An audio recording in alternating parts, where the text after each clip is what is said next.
गुरुदेव, हर ध्यान एक निर्देश से शुरू होता है कि रीढ़ की हड्डी सीधी रखें। आध्यात्म में रीढ़ की हड्डी का क्या महत्व है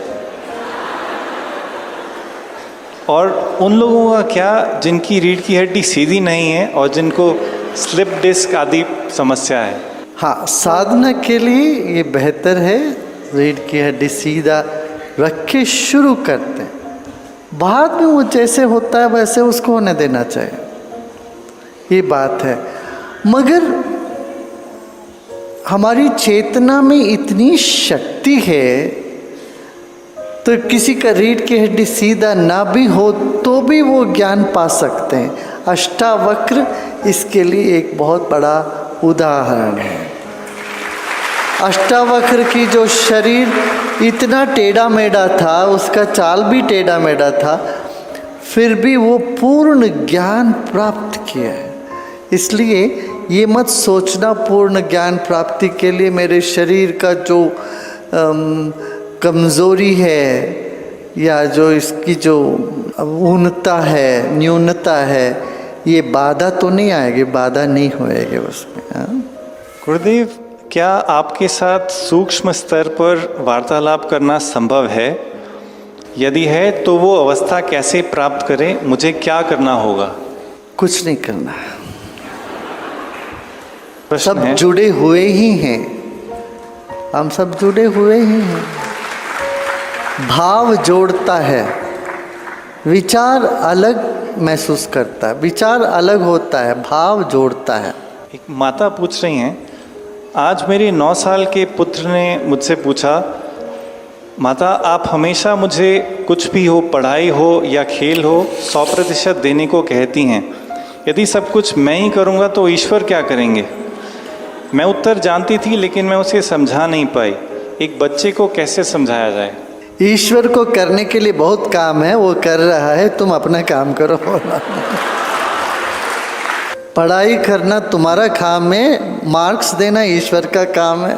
गुरुदेव, पुरानी प्राचीन पद्धतियों को बनाए रखने में और वातावरण की रक्षा करने में बैलेंस कैसे बनाएं? जैसे साइकिल चलाते हो, अब कोई पूछे साइकिल चलाते हो तो बैलेंस कैसे रखूं? अरे साइकिल चलाना ही बैलेंस है।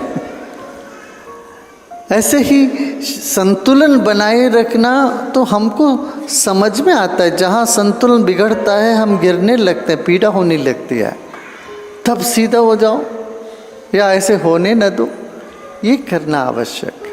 गुरुदेव, यदि सद्गुरु देवताओं से भी ऊपर हैं तो फिर देवताओं की आराधना और पूजा करने की क्या आवश्यकता है? कहते हैं देवो भूत्वा देवम में, देवता हमारे भीतर है, वो दैवी शक्तियों को जगाने के लिए देवताओं की पूजा करते हैं।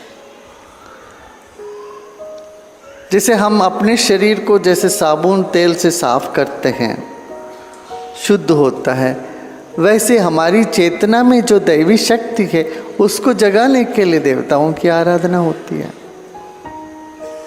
छिपे हुए चीज को बाहर लेके आते, इसीलिए देवता की आराधना होती है। दैवाराधन एक सत्व गुण का प्रकाश होने से होता है, या देवता आराधना करने से सत्व गुण प्रकाश में आती है।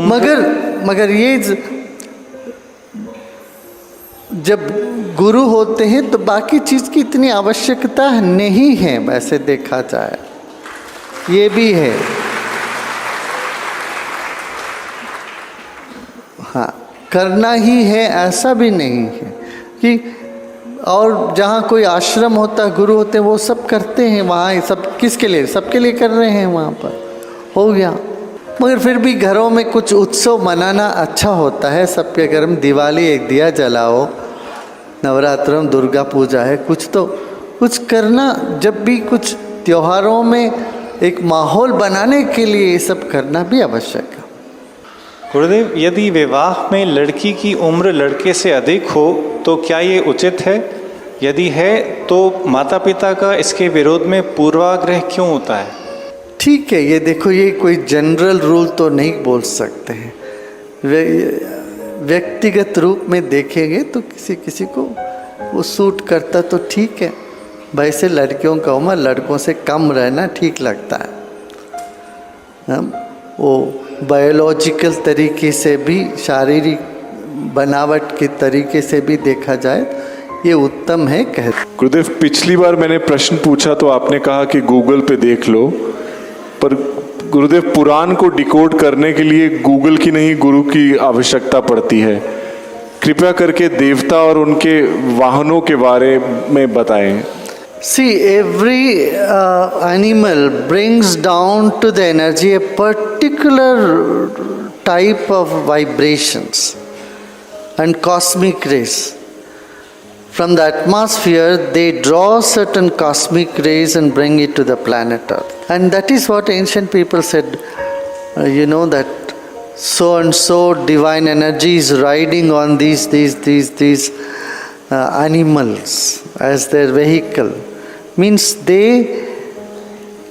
cosmic energy, they bring them down to the earth in this electromagnetic waves they bring into the planet, manifest world. तरंग है, सारे दुनिया तरंग है। अलग अलग दिव्य तरंगों को अलग अलग पशु पक्षी प्राणी दुनिया में उतारती है।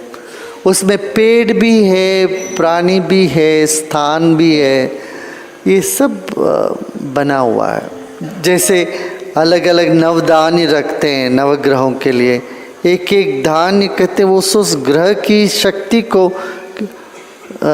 खींचती है वो धरती पे। इसलिए ये सब अलग अलग धान्यों का महत्व है।